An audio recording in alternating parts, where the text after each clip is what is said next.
ஒரு கிராமத்து பொண்ணு ஒரு ஃபேஷன் டிசைனராக ஆகணும்னு சொல்லிட்டு ரொம்ப ஆசைப்படுறான். ஆனால் அவங்க வீட்டில் அவளுக்கு கல்யாணம் பண்ணி அவங்க ஹஸ்பண்டும் இறந்து போயிடுறாரு. அதனால அவள் கனவு நிறைவேற்றணும்னு சொல்லிட்டு கிராமத்துலேருந்து அவள் டவுனுக்கு வந்தா. ஒரு வீட்டில் வேலைக்காரியாக வேலைக்கு சேர்றா. அந்த வீட்டு முதலாளிக்கு கல்யாணம் நிச்சயமாகி கல்யாணமும் நின்று போயிருக்கு. அதனால அவர் அப்செட்டாக இருக்கிறதுனால எல்லா பொருளையும் தூக்கி விசாரிச்சுட்டு இருக்கதை பார்த்துட்டு அவர் கொண்டு வந்த சாப்பாடை திரும்பி எடுத்துன்னு போயிடுறா.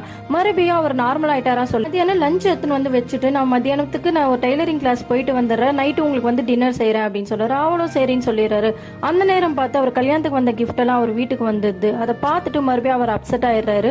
நைட் அவருக்கு கொடுக்குற டின்னர் காஃபி எல்லாத்தையும் சாப்பிடாமலே வச்சுட்டு இருக்கு. பார்த்த உடனே அவங்க முதலாளி கிட்ட நான் உங்ககிட்ட ஒன்று சொல்றேன், தப்பா எடுத்துக்காதீங்க. எனக்கு எங்க வீட்டில் ஃபேஷன் டிசைனிங் ஆகணும்னு சொன்னதுமே வசதி இல்லைன்ற காரணத்தினால எனக்கு சீக்கிரமா கல்யாணம் பண்ணணும்ட்டு ஒரு நோயாளி பார்த்து கல்யாணம் பண்ணி வச்சுட்டாங்க. அவன் 4 மாசத்துல இறந்து போயிட்டாரு. அதனால என் கனவெல்லாம் போயிடுச்சுன்னு சொல்லிட்டு நான் எப்படியே உட்காந்துட்டேனா இல்லையே, இதை வேலைக்கு வந்து என் தங்கச்சியும் பார்த்துக்கிட்டு இப்போ ஒரு டெய்லரிங் கிளாஸ்க்கும் போறேன். என்னால் முடிஞ்ச அளவுக்கு என் கனவை நான் வந்து நினைவேற்றுவேன். இப்படி இருக்கத்தை விட்டுட்டு ஏன் நீங்க இப்படி இருக்கீங்கன்னு சொல்றா. கிராமத்துல இருந்து வந்த பொண்ணை இவ்வளவு பாசிட்டிவா யோசிக்கும் போது நமக்கு என்ன அப்படின்னு சொல்லிட்டு அவங்க ஃப்ரெண்ட்ஸுக்குலாம் பாட்டி வச்சு நார்மல் ஆகுறாரு. நைட் அந்த பொண்ணு கிட்ட உனக்கு ஃபேஷன் டிசைனிங்னா அவ்வளவு பிடிக்குமா அப்படின்னு கேட்கறாரு. ஆமா அதுதான் என் கனவே அப்படின்னு அந்த பொண்ணுக்கு ஒரு மிஷின் வாங்கி ப்ரெசென்ட் பண்றாரு.